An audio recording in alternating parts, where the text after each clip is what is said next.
so much for all. Nice to meet you all our participants, all our speakers. And we are starting our second session. Good afternoon once again, dear speakers, participants, guests, and the listeners of our conference. Our second session with topic in search of an optimal strategy for the development of the Eurasian Economic Union in the context of the new normality. Firstly, let me express my gratitude for the invitation to moderate. This is an honor for me, really. Secondly, let me thank the Higher School of Economics and all the staff of the Center of Comprehensive European and International Studies for organizing such a significant conference. And also thanks to the Eurasian Economic Commission for supporting this event. And finally, I want to thank all our speakers who have found the opportunity to contribute to this conference, to our session. A few words about the working process. Our discussion continues by the program of the conference. We have some changes in this session. One of our speakers, Likhacheva, cannot be in this section today, unfortunately, but we have 7 excellent speakers and presentations, I hope, in this session. So once again, we ask the speakers to keep within the time limit of 5 minutes for each, because so that is because on an opportunity for discussion. And I support Professor Likhacheva in being a little bit more in timing compared with the usual conference format, and stick for 5 minutes for with the speech. I remind that all participants and listeners of the conference can ask their questions in the chat. Please indicate who your question is coming to all participants or to a specific speaker. And I'm happy to give the floor to the director of the Center for Comprehensive European and International Studies, Higher School of Economics, University, Anastasia Likhacheva. I'm glad to welcome once again Anastasia, and we will open our session with the question: what is the impact of financial sanctions on the Eurasian Economic Union and the evolution of this process? And Anastasia, please start with it. Thank you very much. I'll try to keep the time limit. So first, I would like to say a few words about the particular effect of the coming crisis on how financial sanctions work and how they will probably work in a short-term period, because we already see some very curious changes, at least for those who study sanctions. First of all, to my opinion, this crisis will make sanction policies of many states much more open, honest, and much more closer to the point. I would like to say that if in previous years we observed a pretty, sometimes hypocritical, sometimes a bit blended mix of high political goals and sometimes pretty, I would say, vulgar economic reasoning for political tool for sanctions, I guess that during this crisis we'll see a bit different process. So in the cases when we'll speak about some symbolic sanctions or sanctions that will serve to domestic purposes that we face pretty regularly, the scale of sanctions that will be applied will be again symbolic. For last week, we saw at least 2 new statements from Congress about some new sanctions against Russia, and compared to many sanction acts from hell that we observed last year and the year before, these kind of sanctions, they are very symbolic. Their scale is very limited, so it's mostly personal financial sanctions or extremely targeted tool. It's not sectoral sanctions or something like this. But the same we observe already regarding China. The scale is huge, but the real mechanism of the sanctions that could be imposed on China because of corona pandemic are extremely vague. So it mostly still now it's mostly symbolic. On the other hand, we will see more sectoral sanctions, but these sanctions will be imposed in the way, in the situations where we'll observe the clear strategic competition. I intentionally didn't use strategic confrontation like we observed with Iran or with Russia, or even some first sanctions against China.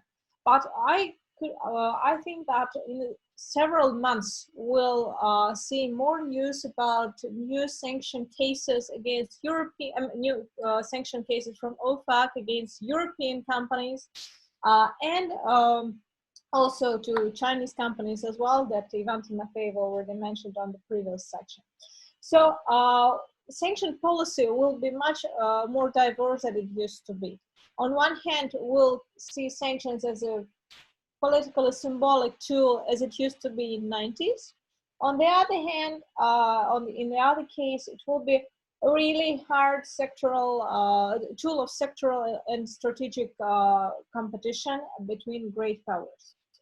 So it will have some pretty systemic implications for the ways how countries react on sanctions. Previous strategies were either primitive or sophisticated hedging strategies or diversification policies. Now it will be much harder to maintain this policy, and I will try to explain why it will put new, very profound challenge for Eurasian Economic Union. First of all, these sectoral or strategic sanctions will push countries for profound fragmentation of their domestic economies. So it won't be enough to have some currency swap or to have some small bank to cover some operations that we want to hide, or invite some third country to be assistant country for some particular operations. The system of control over sanctions by the United Nations and by other countries too evolved profoundly since 2014, for example, when first big sanctions were imposed on Russia. So national currencies and currency swaps, that's a normal and regular practice that will be more and more popular in coming years. But if we speak about real international transactions, international cooperation, international projects, it will involve not only financial aspect to hide or to restructure. It will mean that countries will have to build the whole value chains that will be mostly invulnerable to sanctions of the third countries. If we speak about countries of Eurasian Economic Union, for example, most of these countries have pretty intense trade and investment relations, both with European Union countries, with China. Some countries have United States as a serious investment partner. The natural wish to keep all these partners on table will push countries to have like subsystem for dealing with China, subsystem for dealing with European Union countries, subsystem for dealing with US financial sector. Obviously that for some short-term period, for months or years, it can be a solution. But in the situation of rising tensions between all these countries, and what is more profound, between these trade blocs, it will mean that state very soon will meet the situation where it has subsystems inside of one economy that could create a natural and very profound challenge for state domestically, much more profound than the challenge of external sanctions on particular bank or company. And in this regard, states of Eurasian Economic Union will have to elaborate the strategy on how to marry the initial goals of agreement on Treaty on Eurasian Economic Union, where we try to build common market of goods, common financial market, and this fragmentation of economic subsystems inside their states. To my opinion, it means that Eurasian Economic Union has to work on several instruments to deal with the rising challenge of financial sanctions. First of all, I think that it will have to study the idea of what I would call patchwork integration. When for financial markets, the idea to build one united market mutually integrated with Chinese financial system, with American financial system, with European financial system, it's an utopia in under modern conditions. And this patchwork integration could be a solution to balance interests of different states inside Eurasian Economic Union. For example, for bank regulation, it can be a bet on one strategic partner. For investment, it can be some hedging opportunity with sovereign funds in national currencies. For stock exchange regulation, it would be defined by the number of companies from Russia, Kazakhstan, and other members of the union that are listed on Western stock exchange platforms or Asian stock exchange platforms. So it should be a very diversified policy. Otherwise, the idea of following the letter of the treaty would cause only the lockdown of this scale of integration. The second dimension after patchwork integration is the bet on national currencies. As for national currencies, I would like to stress only two issues. First of all, it's a natural trend, and to high extent, it's not counter-sanction measure, in fact. It is by the design, but in fact, it's more balancing measure, because the degree of dollarization inside Eurasian Economic Union and in trade and any foreign operations between Eurasian Economic Union countries and, for example, Eurozone countries, even between Eurasian Economic Union companies and Chinese companies, was extremely high. It was not unproportionately high towards the structure of domestic economies, towards the structure of investment, and it caused a very profound problem of different currencies for developments, so for credits and loans, and for revenues. So in this regard, I believe that the modern crisis will push countries towards more profound trade in national currencies. But I would hardly call it counter-sanction measure. Well, we can call it, and probably head of states will call it counter-sanction measure, but it will be more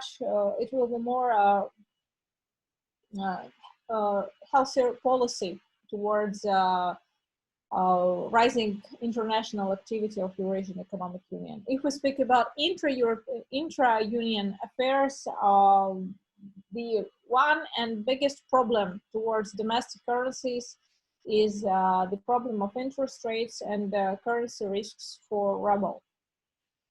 Until Russian Federation, in cooperation with other member states, won't elaborate the clear instrument for business to sponsor higher exchange, to sponsor exchange risk premium, still the spread of de-dollarization inside the Union will be limited by the need of member states to attract credits by the cheapest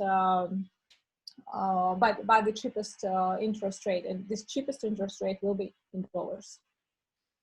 So this special tool to push de-dollarization is needed, and it must be initiated by Russian Federation or consortium of states that would sponsor this exchange risk premium. Again, it can be the part of this patchwork strategy.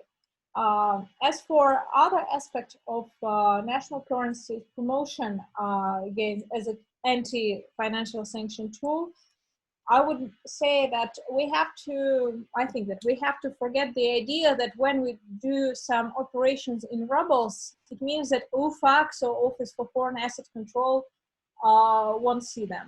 It will, but in some period of time, and it will by some secondary characteristics, but it will. It can provide some time when it's extremely necessary to conduct some operation, but the counter-sanction policy is much less cat and mice race, Tom and Jerry style, as it used to be 10 or 15 years ago, when Iran really managed to win 2 or 3 years of hidden operations, exchanging national currencies to exchanging gold and precious and other precious metals with Turkey. So this time of, I would say, pirate style of counter-sanction policies is almost over. If we speak about some counter-sanction policy as a normal element of integration, I think that national currencies make us more sustainable from the point of view of sudden risks, so when some assets are frozen. That's true. But if we speak about sanctions, ban from American financial system, extremely high,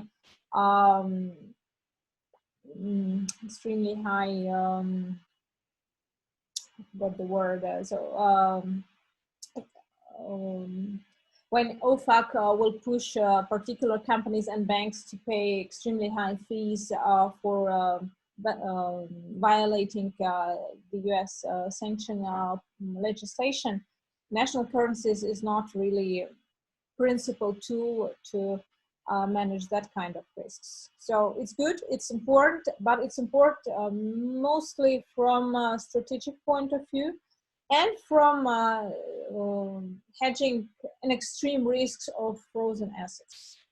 From other points of view, only restructuring of economic system towards the subsystems working with particular partners and the special value chains could be a sustainable solution. So I think I have to stop here as 5 times is over, but I will be happy to answer questions later or during the discussion with other participants. Thank you. Thank you so much, Anastasia. Thank you very much for a great speech. Really, this question is very sensitive for our countries. And I see we have a question in the chat, but we will back to it later after all speakers.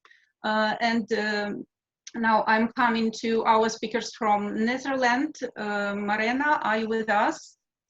Professor Calamera Morena. Hi, can you hear me? Hello. Hello.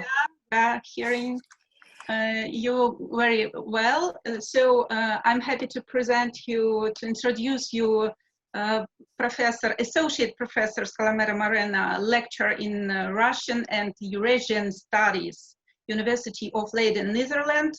And Marina, my questions to you is, what do you think? What do you think about new protectionism and its impact on energy relations between the European Union and Russia? And how do you think it affects the relationship between the European Union and the Eurasian Economic Union? Please, the microphone is yours, and well listening. Thank you very much for this invitation. Спасибо за приглашение. I would like to quickly talk about the new European Green Deal that has been unveiled in December 2019. We know that the need and how that affects the EU as a bloc, its relations with Russia and with the Eurasian Economic Union.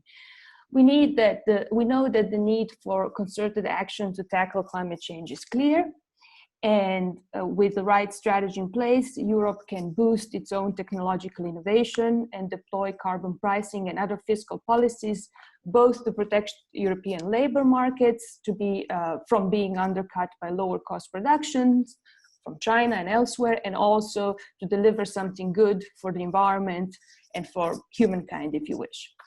So all that is good. However, it also poses some new challenges. The EU, and those challenges are tied to protectionism or risks of protectionism. The EU has limited tool as a bloc to reduce carbon emissions and prevent environmental degradation.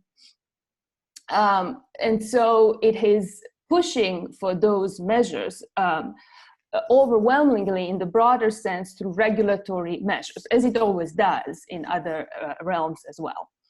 But the problem of protectionism is related, it haunts Europe efforts at two levels: domestically and by potentially escalating trade, first domestically, and I will explain why, and secondly by potentially escalating trade relations with its important foreign partners, important EU trading partners and foreign producers such as Russia, China. Domestically, because the new plan is very ambitious, but it risks undercutting Eastern European countries that still depend heavily on coal for energy generation. So the plan is so disruptive, so transformational, so unique and so new that some countries such as Poland, Czech in Eastern Europe regard it as an underhanded new form of protectionism by advanced European economies like the Netherlands, where I am, Germany, and others. So this risks to become the next, as ambitious as it is, as good as it is on some levels, it risks to become as the next refugee crisis on a European level.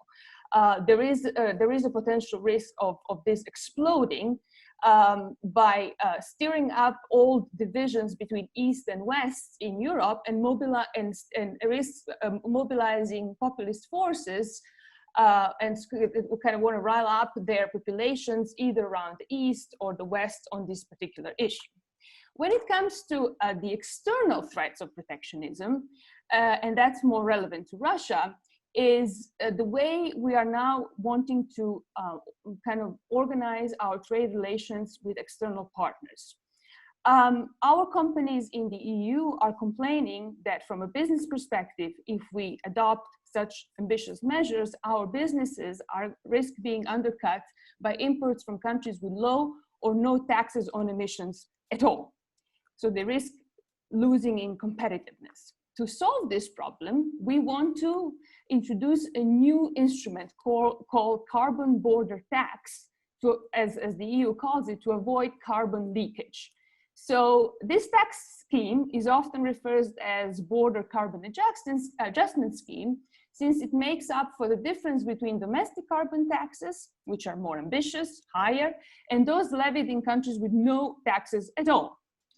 So from the perspective of Russia, China, Russian energy imports or Chinese steel imports to Europe are among the products that could be captured by an EU border tax.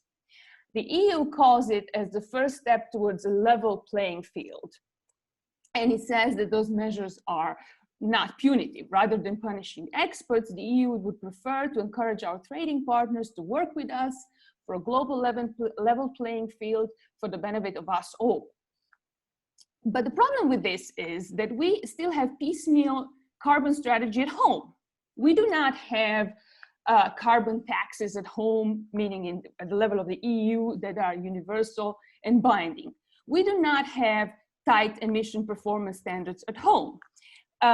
Why is that? We know that for all old familiar reasons, the EU lacks the capability to override the wishes of member states concerning fiscal issues, because fiscal issues are very sensitive from the perspective of distributional issues. It's hard to reconcile them with issues of social justice, since the poor are often the hardest hit by taxes. So each country decides for itself in terms of taxes, and that also stands for carbon taxes. Levying carbon taxes, not levying, how much, how little. So now we want to move on a carbon border tax, but we haven't yet harmonized our carbon taxes at home. We are also saying that those measures are not punitive, but carbon taxes are all good. I am in favor of carbon taxes. In fact, one of the great advantages of carbon taxes is that they could be universal, they could be binding, so they could be a great way to deliver some of those climate change goals that we have. But you can spend the money that you levy with carbon taxes in two ways. One, either you supply this revenue for innovation in environmental purposes, so you kind of foster innovation, you foster technological improvement, or you, number two, you can link this in a visible way to kind of change behavior, to sort of change behavior in your partners. And we see that the EU is drifting in this second direction. Rather than fostering innovation, the EU is trying to this carbon tax to make our external partners innovate and update their production processes, as we call it. But we are basically forcing them to change their behavior. And that also causes another issue, another concern, that emerging market industrial processes might not be at the same level of efficiency as our own. So we respond to this that, okay, but if we levy this tax on them, the border tax, we will spur their innovation and their ability to update their production processes. In fact, to put it simply, Franz Timmermans, the senior commissioner in charge of this policy, in charge of climate change, has said, well, as an economic giant, we have tremendous leverage in our trade relations. Tools like the carbon border tax, he said, are an instrument to level the playing field for European products. And if other countries do not want to go as far as we go, or refuse to go in that direction, we will make them go by changing their behavior, by making them more efficient. So there is this problem of social justice and distributional issues. Then there is a problem of that, simply, to put it simply, tariffs could quickly become a gateway for protectionism. And it's questionable whether these measures are in line with WTO rules, and whether our partners such as Russia, Kazakhstan, that are members of the WTO, that are also included in the Eurasian Economic Union together, how is that going to affect them, and how are they going to respond to these new measures together, whether as a bloc, as members of the EU, or the Eurasian Economic Union, or singularly. I wonder, I haven't looked at this issue from their perspective, but I'm very much interested if you have any reaction to that. And then China, it will certainly hurt its still exports to the EU. So in short, the EU carbon border tax will be of great concern to both of these giants. And it also risks falling foul of World Trade Organization rules and risks retaliation from these big Europe's trading partners. So basically, to conclude, first, the EU and other countries considering the introduction of this border carbon tax that can impact Russia and the Eurasian Economic Union should be mindful of the special interest that might seize the opportunity to enhance their protectionist agendas with this measure. As good as it might be, it could be devised in a very careful way. It could be mindful of the interest of all, but it does raise this question of that risk. Second, it is crucial that the EU's border carbon tax is compatible with WTO rules. This is not the case right now. But this ideally needs to be addressed through the negotiation in the WTO about how permissible this border carbon tax is within the agenda of the WTO. And so to conclude, in sum, border carbon taxes are unilaterally decided trade barriers. So we should make a mistake about that. As such, they could be misused for protectionist reasons and undermine the multilateral trading system. In the worst case, they might simply hinder trade and not even help the climate. So those are some of the risks, and I'm very curious, and I'm wondering how Russia and members of the Eurasian Economic Union, such as Kazakhstan, Russia, that export large quantities of oil to the European market, are preparing for such measures. Thank you very much. Thank you so much, Professor Marena, for your very interesting opinion. We all understand that this question is absolutely complex, and not because of only it is the most influential policy for our relationship between the Eurasian Economic Union and European Union, but because of external processes as well.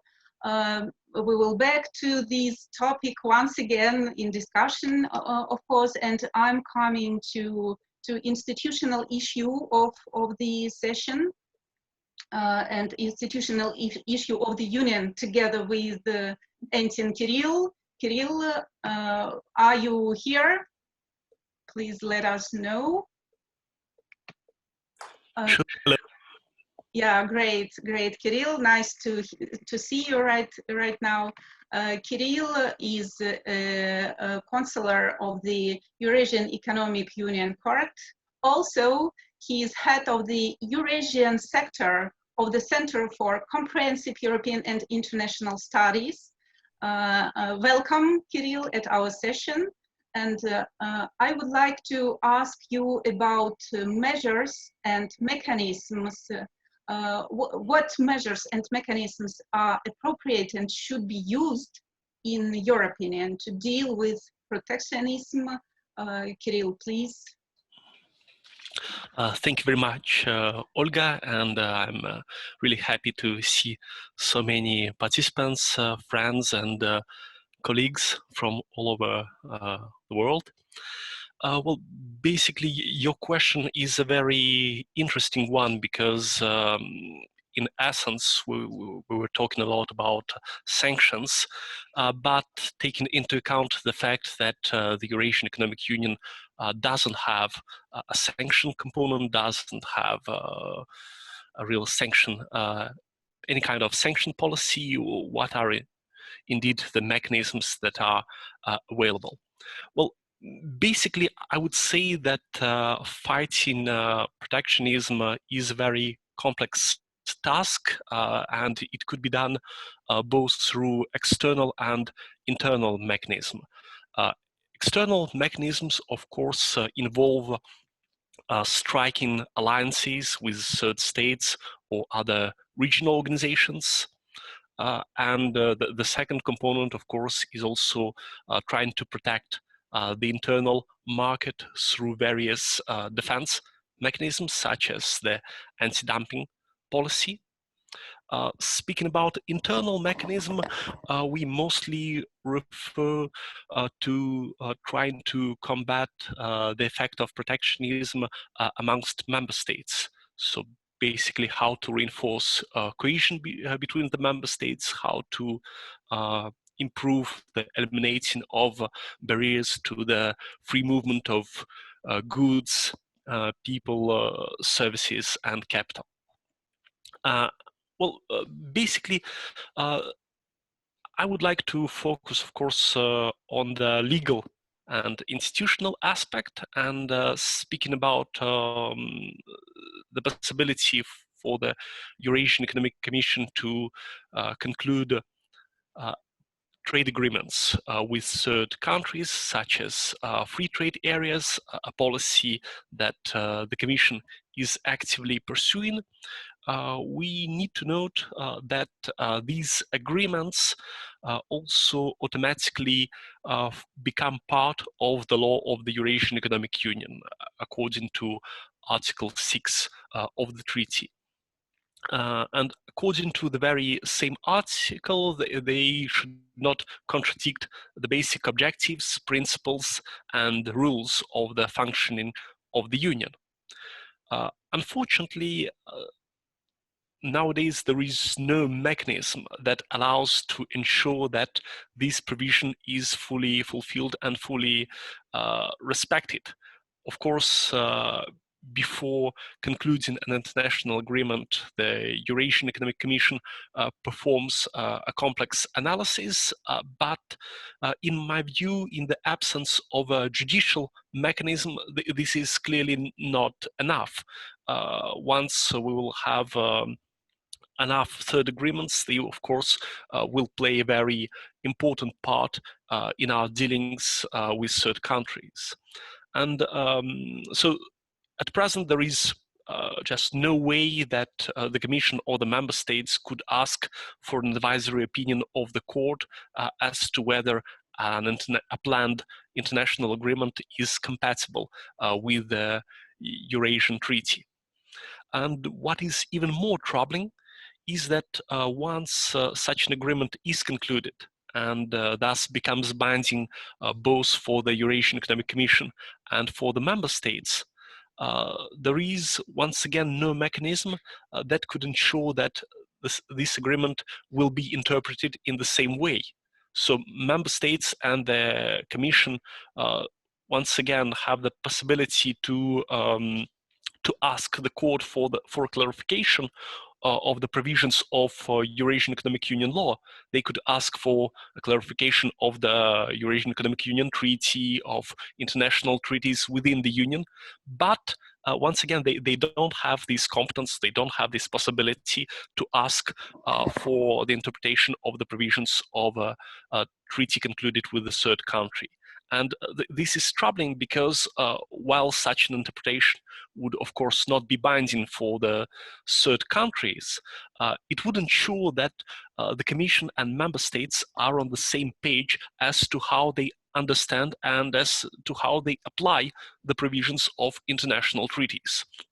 So while the Commission does possess the necessary competence to conclude such agreements, in the future, these agreements could pose some problems for the coherence of our legal system and for the coherence of how they are applied by the various member states.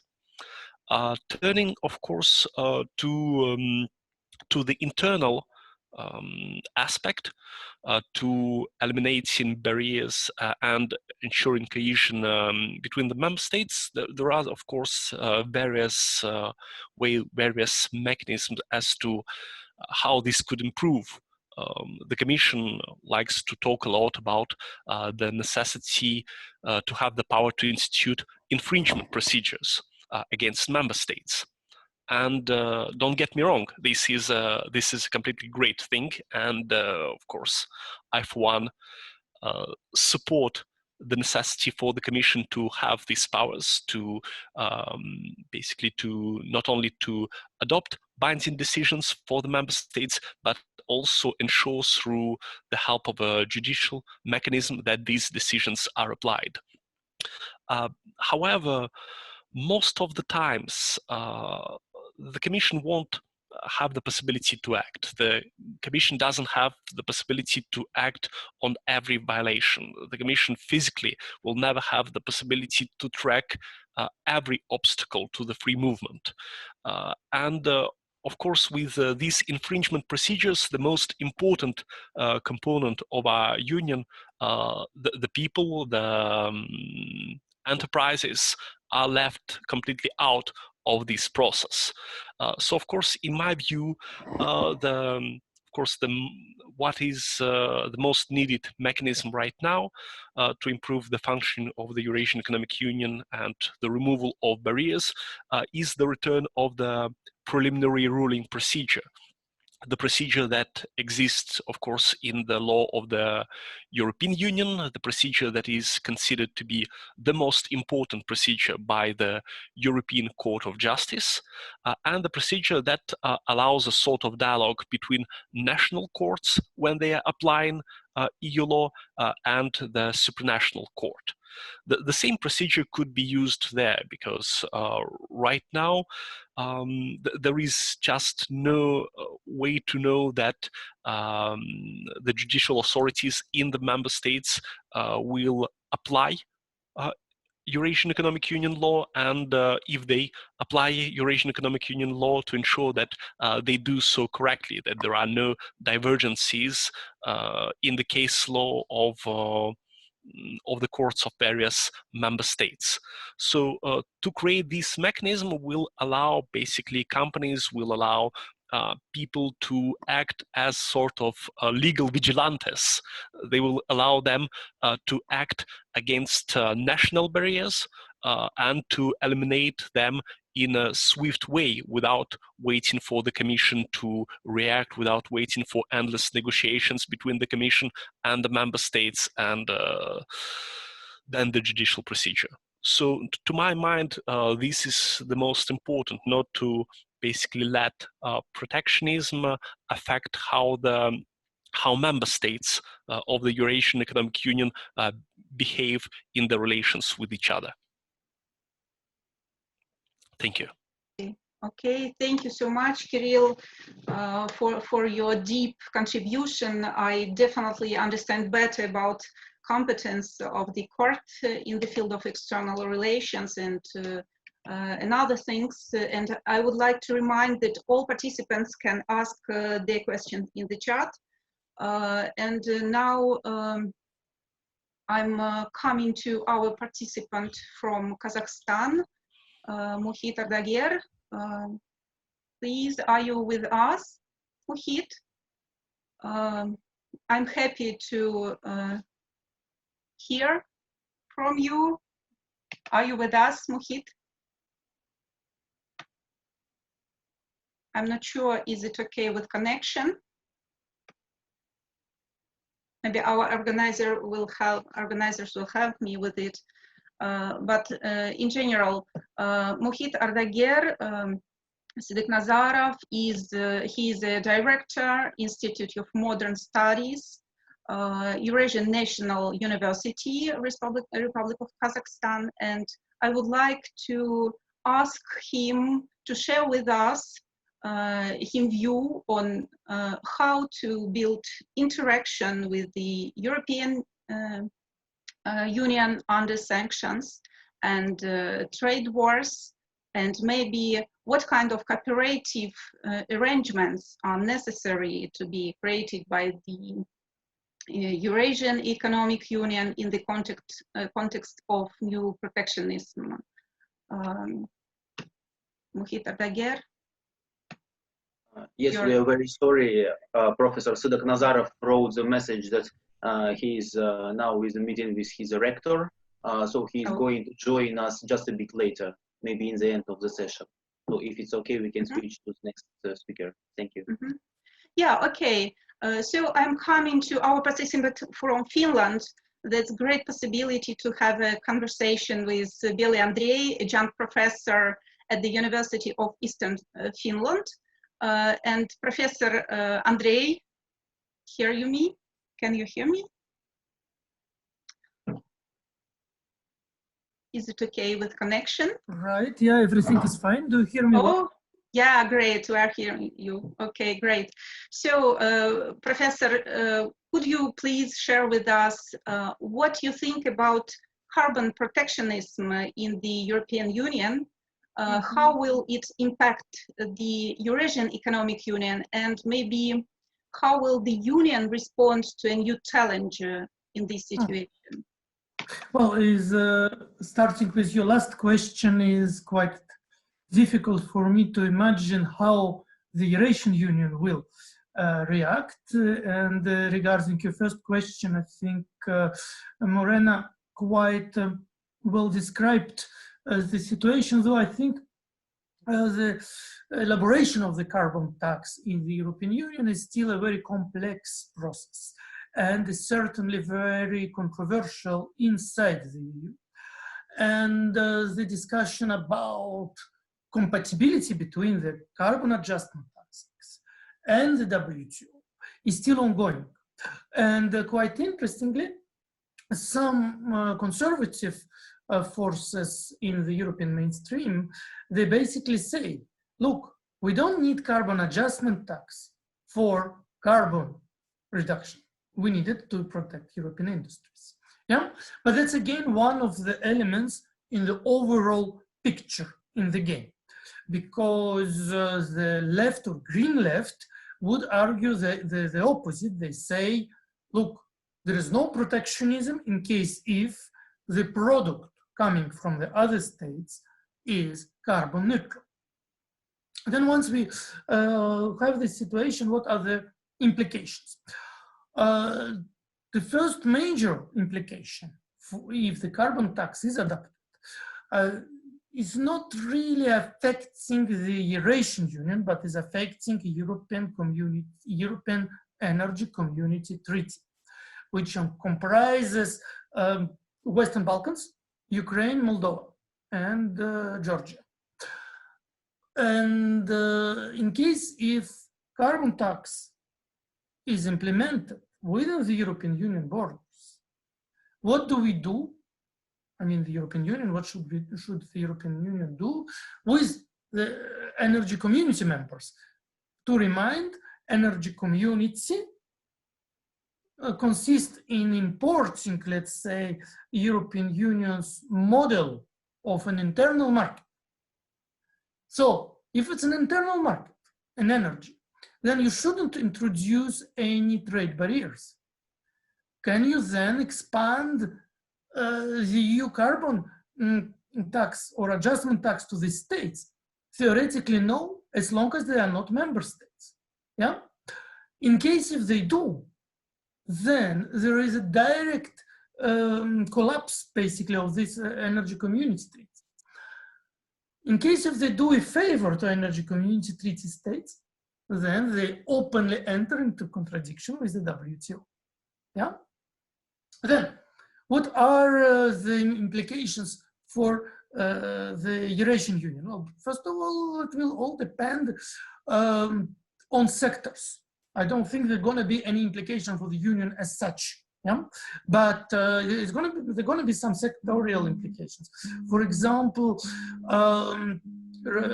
Rusal, the largest aluminium producer in Russia, they're pretty happy with the carbon adjustment tax because most of the aluminium production is made on hydro energy, hence it's carbon free. And EU carbon adjustment tax would allow to elevate the level of barriers to their competitors, particularly from China, and enable them to access the European market practically with the green ticket. For oil industry, it's going to be way more problematic. And that's why we hear, for example, Lukoil declaring we're going to be carbon neutral by 2050. Gazprom plays a card of hydrogen-enriched natural gas market. Yeah, which is another topic, very complex, and which is actually a direct consequence of this carbon adjustment. There is another element related to the green agenda, which is beyond carbon tax, and there I will a little bit push the subject away from what has been said by Morena. There is also an investment protectionism which is taking shape. And this investment protectionism is quite unprecedented in the European Union mentality, as it directs to restrict foreign investments, including intra-European foreign investments. Quite recently, 23 European member states signed a declaration. There's not going to be any bilateral investment treaties between them.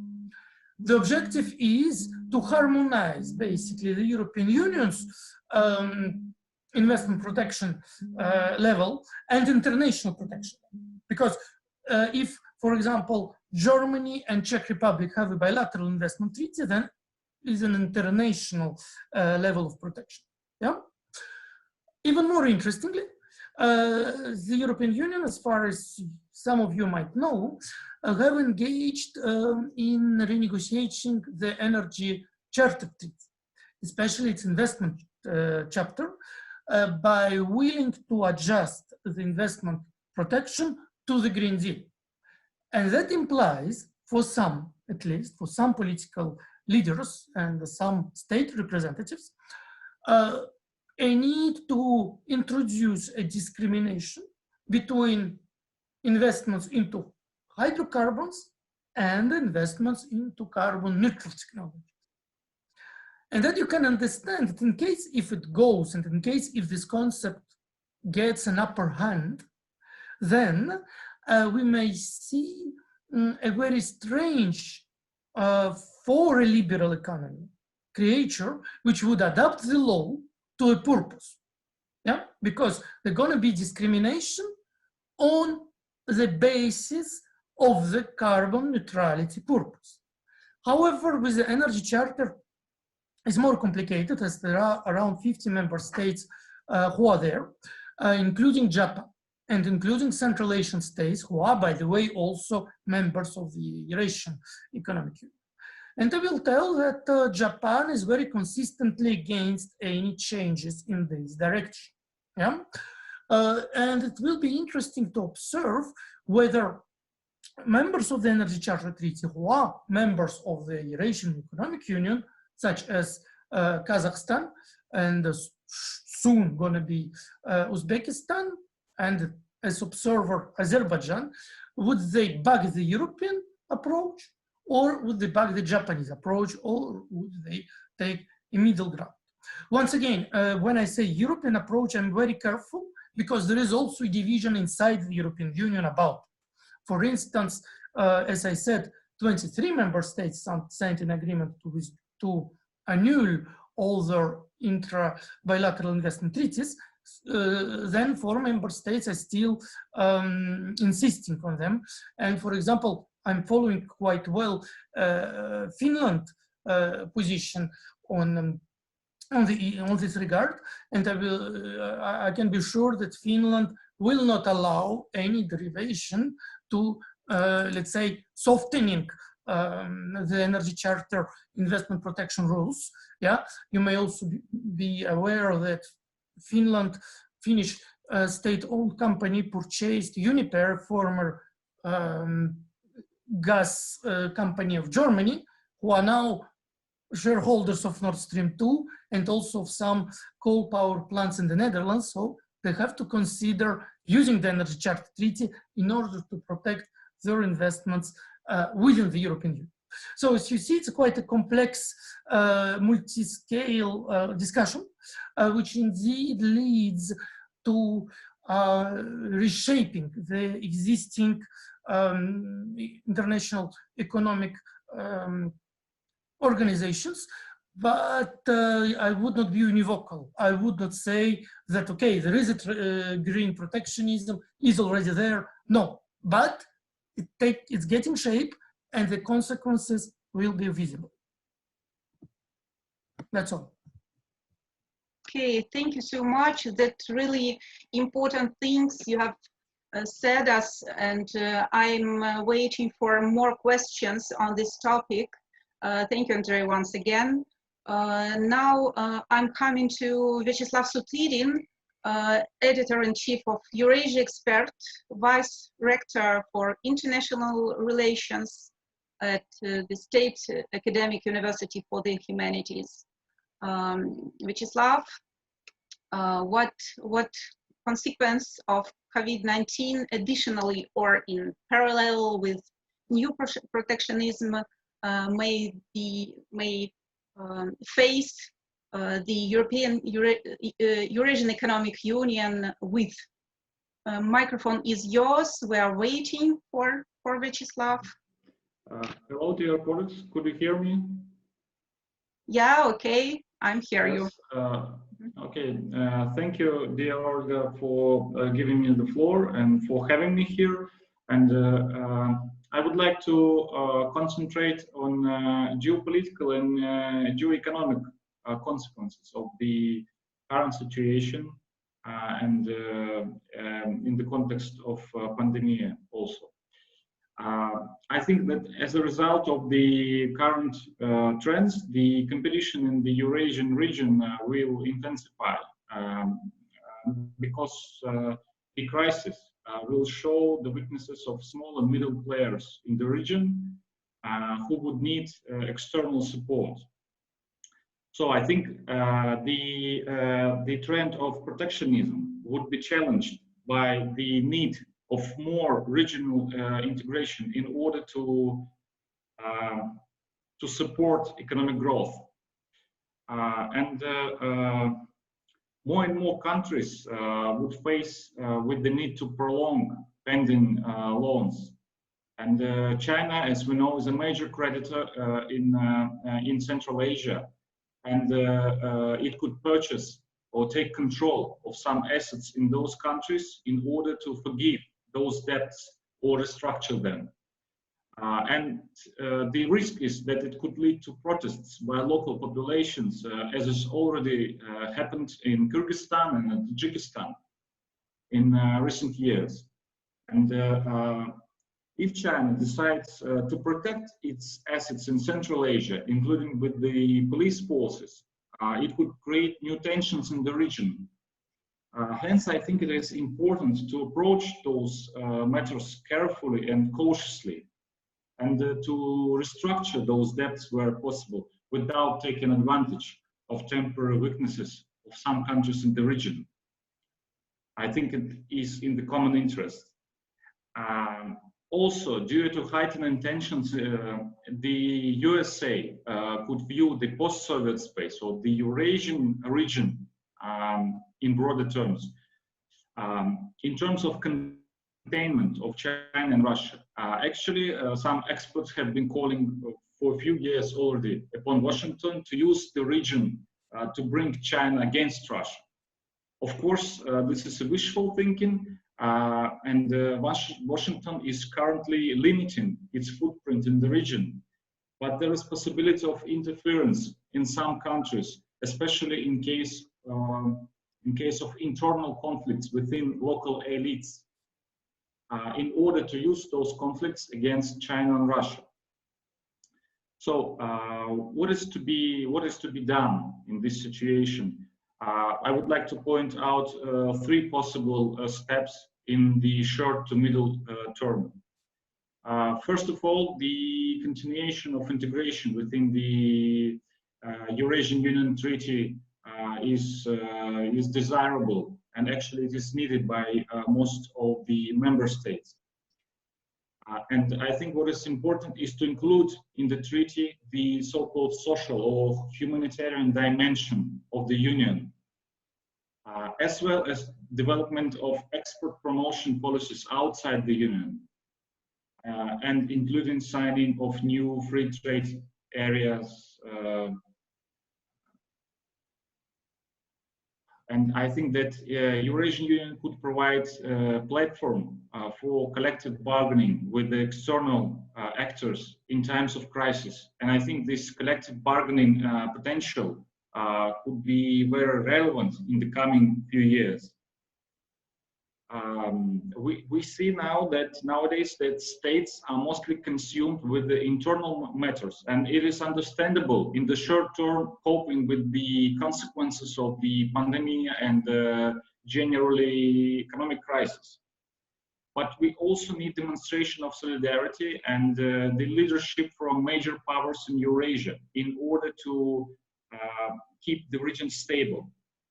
And creation under the aegis of, for example, collective security treaty organization, of special service, of military medical, in order to be able to rapidly react and bring relief measures to the countries targeted by the pandemic.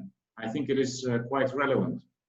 And also, it is possible to establish coordination between collective security treaty organization and Shanghai Cooperation Organization to show solidarity and adopt some common measures to counter epidemic challenges. I think coming back to the Eurasian Economic Union, I think it would be relevant to create a program, special program for grant support of new joint production ventures in member states and in observant states. For example, in textile sector in Uzbekistan, it would be very beneficial. And this program could be created at the basis of Eurasian Economic Commission and the Eurasian Development Bank. And the China-led Asia Infrastructure Investment Bank could be a financing partner, and possibly ASEAN countries too. So this is the input I would like to make to our discussion. Thank you very much. Mm-hmm. Thank you very much, Vyacheslav. That's really important things you have mentioned, especially the importance of humanitarian dimension has very high level during the COVID-19 and are these questions. So I'm waiting for more questions about it in our chat. And now I'm moving to great professor from USA, Professor Kafruni Alan, a professor of international relations, Hamilton College. with his speech, his topic, the limits towards confrontational policy towards China, tariffs and sanctions due to economic interdependence. Please, Professor Alan, the floor is yours, and we're waiting. Thank you. Can you all hear me? Yeah. Good. That's great. Thanks for inviting me. I was supposed to speak in the first session, and my talk was going to be a bit more general on geopolitics and U.S.-China relations. So it's been a good learning experience for me to hear some of this on the Eurasian Economic Union. The reason I didn't speak in the morning earlier is because it's still very early my time in New York. So I appreciate your accommodating me. And the remarks that I have will be brief and quite a bit more general. I think I would echo the previous speaker in his general characterization of growing geopolitical conflict and implications for Russia and for Eurasia. There's no question, looking at the world from the standpoint of right now being in the United States, is that the pandemic has greatly increased U.S.-China rivalry, both economic and political. And I think this will only increase over the next few months. In part, of course, this is because of an election in the United States where China has moved to the forefront of the election campaign. Underlying, of course, are the deeper conflicts that the United States and China have had over trade and investment and technology and so forth. But just to frame this a bit, right now, the President of the United States has accused China of purposely infecting the world and the United States with the coronavirus. Now, these are extraordinarily inflammatory accusations, impossible to even practically to imagine what this means. In addition to this, then, not only Trump, but also many prominent American politicians have called for reparations from China, to enhance sanctions on China, unbelievably to seize assets from China, including perhaps treasury bonds, to build up militarily in the South and East China Seas, and to sell more weapons to Taiwan, something also that is quite inflammatory. So the point is that this dramatically increases the trend towards rivalry generally. And in addition to this, from a trade standpoint and with relevance to the Eurasian Union, it's increased the tendency towards what is called decoupling or bifurcation of the world economy. And this also will have an enormous impact on global trade and growth. So the United States, not just the United States, but also other countries are attempting to retreat from China and move offshore factories elsewhere. Again, this is not just the United States. Japan, for example, has established a fund to promote this its corporations relocating elsewhere in Asia, or for that matter, even in Mexico and elsewhere. So I think what can be said generally is that this trend will persist regardless of whether Trump is victorious in November. And just to finish generally what I want to say. There is a certain paradox, and when I said the limits of U.S.-China rivalry would be determined by interdependence. On the one hand, of course, there is this intense rivalry, and yet on the other hand, the United States is still very, very greatly dependent on on China, both for imports. So much of even medical equipment is produced in China, but also the size of the China market for the United States. And even more paradoxically, Trump, of all people, on the one hand, he wants to scapegoat China, and yet on the other hand, he's been savvy enough to realize that he can't entirely break off relations with China. You could see this in the Phase 1 trade deal. So where does the European Union fit in? Where does the Eurasian Union fit in? I think broadly speaking, the United States will expect the EU to move closer to the United States, and you're seeing some of this taking place already. For the Eurasian Union, as the previous speaker emphasized, it's very important to have closer integration and to realize, of course, that the power in the Eurasian Union, economically speaking, China, that there needs to attempt to be at least some independence from China and to negotiate with China. So that's my short presentation on this. Thank you so much, Professor Alan. That's really great that you were able to join us in the second session. Even it only straightened our discussion, I'm sure. Yeah, thank you so much. You know, now I see, I'm glad to see Tony van der Tog among our listeners.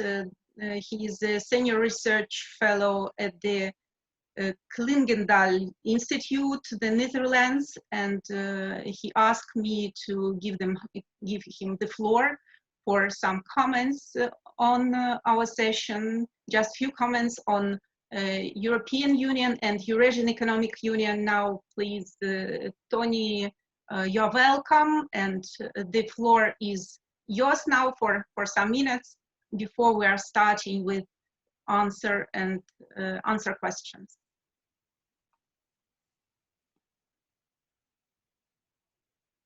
Tony? Yes, is it working? Yeah, great. Okay. Well, thank you very much, and thank you very much for giving me the floor. Just to add a few comments on EU and Eurasian Economic Union relations. Well, this is an issue which has been discussed a lot in the past. Can we develop more, let's say, more cooperation between the two unions, or between the two commissions, maybe? And this is a debate which has raged for a long time, but it's becoming, I think, more important now when we all start thinking about post-corona world, or how the whole corona crisis affects, well, global relations, but also relations between regions. Of course, a lot of the debates inside the European Union are focused on, well, trying to find a more common, a more joint response to the corona crisis itself. And that's already difficult enough internally within the European Union to find a more coordinated approach. But we are also are having we are looking forward to a debate within the European Council on the future of EU-Russia relations. Ministers have debated this earlier on, the foreign ministers, and we are expected to come back to that debate in June. So there are already also a lot of think tanks thinking about, okay, and what would this mean for EU-Eurasian Economic Union relations? As there is a gradual realization that, well, the Eurasian Economic Union is not only about Russia, it's about other countries as well. The EU has moved forward in the relations with some of them in a bilateral way. We're looking somehow pragmatically, and I recently wrote a piece about this, also pragmatically about, well, what could this cooperation between the two commissions focus on?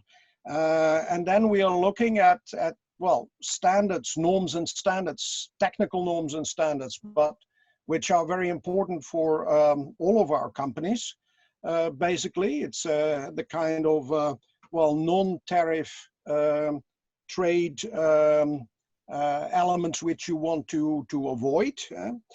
And this technical norms and standards, of course, we can have a discussion there. It's in the fully in the competence of both commissions, including the Eurasian Economic Commission. And what we see there is that gradually we see a kind of competition developing with China about other different norms and standards, especially in new sectors like digital, like artificial intelligence. So therefore we are thinking about some suggestions. The EU has a dialogue with China on this in the context of its own connectivity strategy. It's called the EU-China Connectivity Platform. And one of the suggestions which we are, well, thinking about and kicking around is maybe it would be a good idea to involve the Eurasian Economic Union in this debate. So to have it, to broaden it into a more trilateral debate between the EU, so not only the EU and China, but including the Eurasian Economic Union in this, which would then be a trilateral debate about norms and standards for the future.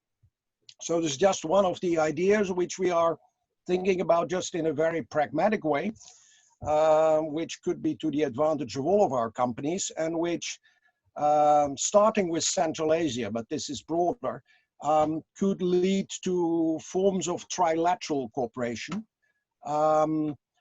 which somehow helps to avoid some of the pitfalls of more, well, let's say, these geopolitical battles spilling over into, well, geoeconomic battles, first and foremost between the US and China, but which also has effects for us, has effects for the EU, which could have effects for the Eurasian Economic Union, and which somehow we would like to bridge this divergences between unions, between EU and Eurasian Economic Union. So we are trying to find ways to bridge some of these diverging trends and see whether we can, well, somehow work on that basis in a very pragmatic way. Because yes, the sanctions will not go away anytime soon. So we'll have to work around it and see what we can do apart from those, well, negative political circumstances, which would hamper other broader things and bigger initiatives like a free trade agreement between the EU and Eurasian Economic Union. That's not on the cards for the near future. So we're trying to find ways, okay, so what can we do, even within these challenging political circumstances? Thank you, Tony. Really, as an economist, I'm absolutely support your idea about a pragmatic way to cooperate, and I'm absolutely not sure all you are meaning the same, of course, but it's an idea how we are thinking about, and now we are moving to moving on to a series of questions and answers. Please ask your chat questions. And the first question goes to maybe Anastasia, because we have the first one of the first question in our chat. How serious current situation for stretch and unity of EU, and you see there is a pool of questions. What consequences do you expect from the economic crisis for the economy of Russia and the countries of the Union, and what actions will Russia take to reduce the impact on the consequences? So maybe I should stop here, because some answers were waiting from Anastasia and other speakers, of course, who have some mention about it. Well, Olga, I try to concentrate on some questions, because not all of them are in fact in the focus of this discussion, and or just possible to answer properly, particularly about to which extent this situation harms strength and unity of Eurasian Economic Union. It's hard to say if we rely on some public sources. What we can say now, by now, there was no any, at least, public scandal or dispute between Eurasian Economic Union members, like on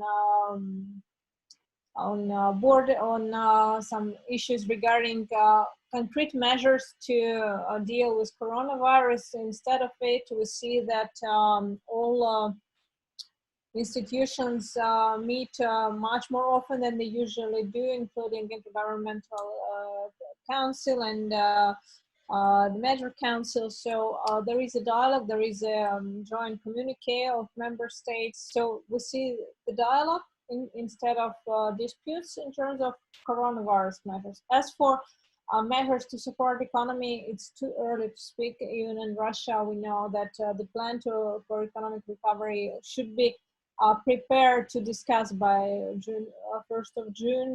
All the measures that were undertaken by now, including yesterday package by President Putin, that's mostly social measures. In fact, of course, they have economic dimension, but it's social measures.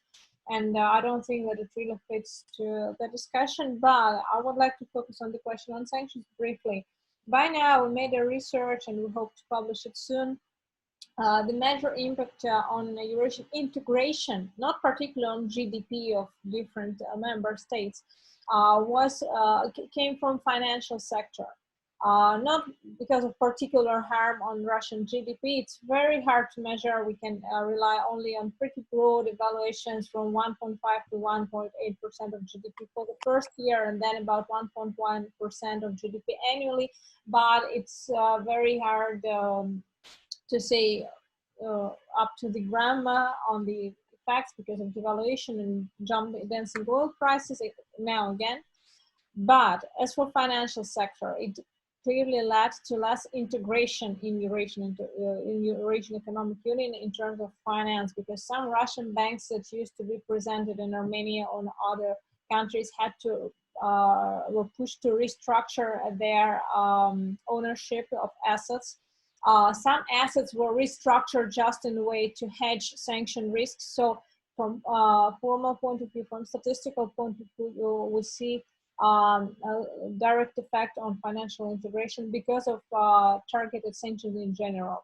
So the first and immediate effect was on any kind of cooperative ownership inside Eurasian Economic Union. So it could be some joint fabrics or joint financial institutions.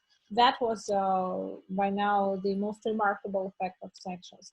As for long-term perspective, of course, several years ago there was a strong debate. There were a strong debate that sanctions on oil and gas industry don't have immediate effect, but they froze and they have frozen the development of this industry. So in 10 or 15 years, it will be much harder for Russia to compete in some new technologically yield projects. But now I guess that the question of new reality for oil prices, to which extent it will be a long-term reality or short-term reality, it redrafts the question, not only for Russia, but for other participants as well. So I would focus on financial sanctions and targeted sanctions, particularly because it had the most impact on financial integration of the Union. As for trade integration, we observe the growth. Thank you. Okay, thank you, Anastasia, for your opinion. Very interesting. We have really not too much time, but the question, continuing the previous question, Angie from chat asks about, Andrew is writing, I think one should make a distinction between the sanctions against Russia and sanctions against Belarus, the European Union, and the sanctions on the Eurasian Economic Union. Are there any already introduced against the Eurasian Economic Union as an organization? Maybe we would ask Kirill. Kirill, should you comment it or make some opinion about? Thank you very much. It's true that there are no sanctions as such introduced against like either all the member states of the Eurasian Economic Union or the Eurasian Economic Union as a whole. However, I would like to stress that this does not mean that the sanctions introduced against individual member states could not affect other countries or companies from other countries, especially if they conduct business in certain areas like Crimea. Of course, the companies from other member states could expose themselves to sanctions with that regard. And a second factor, of course, is the so-called secondary sanctions. Basically, secondary sanctions are sanctions that are applied by the United States, for instance, and that could be applied for companies from all over the world who do not respect the primary sanctions introduced by the US, for instance, against Iran, Cuba, or the Russian Federation, and that basically these sanctions, of course, create a very high risk for companies who conduct some business in the US and who could risk their assets to be frozen. So in this regard, there is an interesting example of the European Union, who does have some sort of counter sanctions in relation to the US, basically measures introduced to limit the effect of these secondary sanctions. But basically, I don't think that there is a special point in discussing this opportunity or whether this experience is relevant for the Eurasian Economic Union, because we just don't have any sanction policy at all. So basically, it is premature, but from a theoretical perspective, it is an interesting example. Thank you so much. Two more questions to finish, to summarize our session. The question to Andrei Bely and Morena Scalamera. Who do you think could be the major beneficiary in the European Union, both on state and sectoral levels, of green protectionism policy in short and medium period? Andrei and Morena, please. Maybe Morena will start, or Andrei, if you want. Sorry, I just unmuted my. Okay. So in terms of these protectionist measures, some special interests in the EU, some companies might seize the opportunity to enhance their protectionist agendas because, of course, they compete against companies from abroad. that have lower protection costs for a variety of reasons, not just because they are less effective in terms of CO2 emissions, but also lower labor costs and other reasons. Obviously, that would backfire.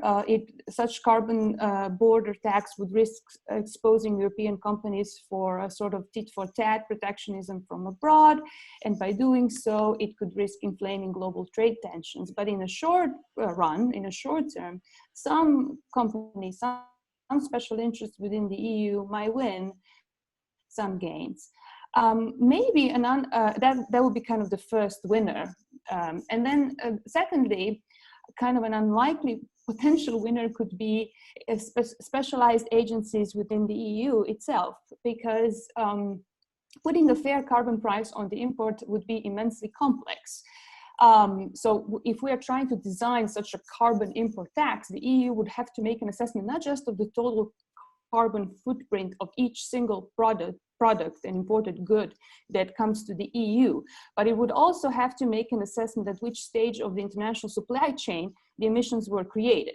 For example, for an imported car, materials and components such as steel panels, tires, electronics might come from different countries, and they might be assembled different economies, all of which have varying carbon emission pricing regimes. So putting a fair carbon price on the input would be very, very complex, and it would entail asking questions and verifying issues such as how deep into the value chain one is looking, where did the car come from, where did the car producer buy its steel, from which power plant did the electricity for a ton of steel come from. So you would need specialized agencies to verify and look for these reports. So that might create new jobs at the level of the European Union, new regulatory enforcement jobs, because there would be a lot of job to do. So potentially there is a win here for some individuals as well. Okay, thank you. Andrei, any comments from you about the question? Well, let's see. Let's distinguish between the objective of the carbon adjustment tax and other measures which may lead to protectionism, because we have to be clear. Carbon adjustment tax does not automatically entail protection. Yeah, some forces, some political leaders, some even MEPs, members of the European Parliament, they declare that it should be a measure of protection. But we shouldn't make the direct link either, because, for example, if the emission trading scheme expands beyond the European Union and some states, for example, Russia or other Eurasian states, will be part of this emission scheme, then the question of protectionism will not emerge. What is the objective, or the wished objective of the carbon adjustment tax is to decarbonize economy and to reinforce innovative carbon-free technologies, such as hydrogen for energy, such as renewable energies, or such as any product which is based, industrial products which are based on carbon-free energies. Yeah, what will be in reality? We don't know yet, because we don't know yet how the adjustment tax will work. We don't know yet how the overall implementation of the Green Deal will work either. There are a lot of critique towards this decarbonization strategy, because it will imply electrification of economic sectors, and direct use of electricity in transport, in heating, or in industrial processes is usually costlier than if you use fuels. Yeah. So the question is about an increased burden on European industries and on European transport sector in case of the direct electrification of economies. And then the question, how do you protect yourself, making your product more expensive against others who would still produce it on carbon-intensive schemes at lower cost, hence would have lower price. Yeah, how this mechanism of protecting will work? How will it impede, or will it impede, the WTO or relations between the European Union and other major economic powers, we don't know yet. Yeah, and ideally, there should be like an emission trading scheme which would help to balance all. But again, we don't know how it will practically evolve in the future. I hope. Okay, and Ray, lots of things to thinking about you have mentioned. Thank you so much. To finalize our session, I can't do really not ask Vyacheslav Suturin a question, but really not a question, but a big, maybe Central Asia dimension questions. Vyacheslav, could you please comment these questions very in brief about China, about Uzbekistan? I see that. Yeah. Thank you so much. Thanks, Olga. I'll try to be brief. Thanks for the questions. They're really interesting. The first one goes as follows: how do you estimate competition between China and Russia in Central Asia? First, historically, there was no serious quarrels or clashes between Russia and China in Central Asia over the last 30 years. Actually, there is just no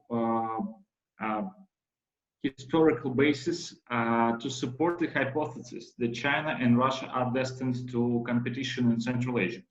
Although there are some areas in which, of course, China is increasingly present, for example, in the sphere of the extraction of mineral resources. But I think that the core issue here is that China's interests, like vital interests, they lie in the east. And Russian vital security risks currently are in the west. And Central Asia geopolitically is not a vital area for both major powers. And this brings us to the so the competition could be in some particular sectors in commerce, yes, but I don't see any special reasons for it being elevated to major political level. Second, and this brings us to the second question: how does Russian authorities perceive China's increasing presence in Central Asia? I think that in Russian expert community, the increasing presence, Chinese presence in Central Asia is perceived as a natural process and as an inevitable process. But I think that the thing is, when we look externally at the region, we look at it through the lens of major power competition, but this is not reality on the ground. I think the major challenge to Central Asia is being abandoned by China and by Russia. And I think the problem in the region is that there is not enough interest of external actors, is China or some Middle East powers in this region. And Russia is not ready to provide huge investments in the region also. So the thing is that I don't think that Chinese presence in Central Asia is viewed as a grave threat or as a big risk. I think that today there is actually no basis for this perception. And how do you assess? The third question is, how do you assess the real opportunities for Uzbekistan to join the Eurasian Economic Union? I think this would take some time.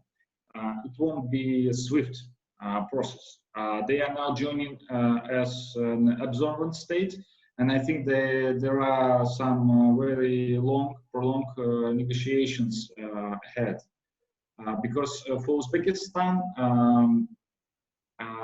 it's, I mean, the Uzbekistan, its trade is around 18% of its external trade with China, and around 16% is with Russia, and also 8% with Kazakhstan. So the Eurasian Economic Union is a major, biggest trading partner of Uzbekistan, and Uzbekistan needs export markets for its industry to prosper. It also needs investment.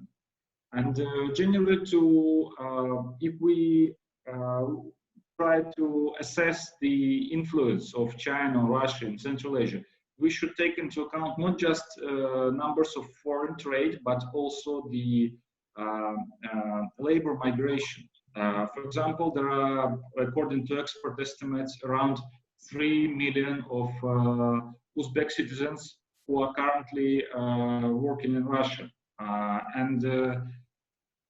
This is a major factor for Uzbekistan too, but it is also important to see the specifics of the region, because Uzbekistan is a huge country. Demographically, it would become in the next 20, 30 years huge country in terms of population, and it views itself as I would say as a special civilization. It's very, very ambitious. Their elites are quite ambitious. So I don't think the process of joining the Eurasian Economic Union would be a really easy task. But I think that strategically, Uzbekistan is attracted towards the Eurasian Economic Union. So the partnership will deepen in the coming years. And the question, I'm very sorry. It's absolutely impossible to stop to discuss, because very, very difficult and important questions we are facing in. Now, as a bad moderator, I should stop you and thank you so much for your short, brief answers. And I want to thank once again all our speakers and all participants for their contribution to the second session. Thank you all for the good job, and see you at the third session of the conference.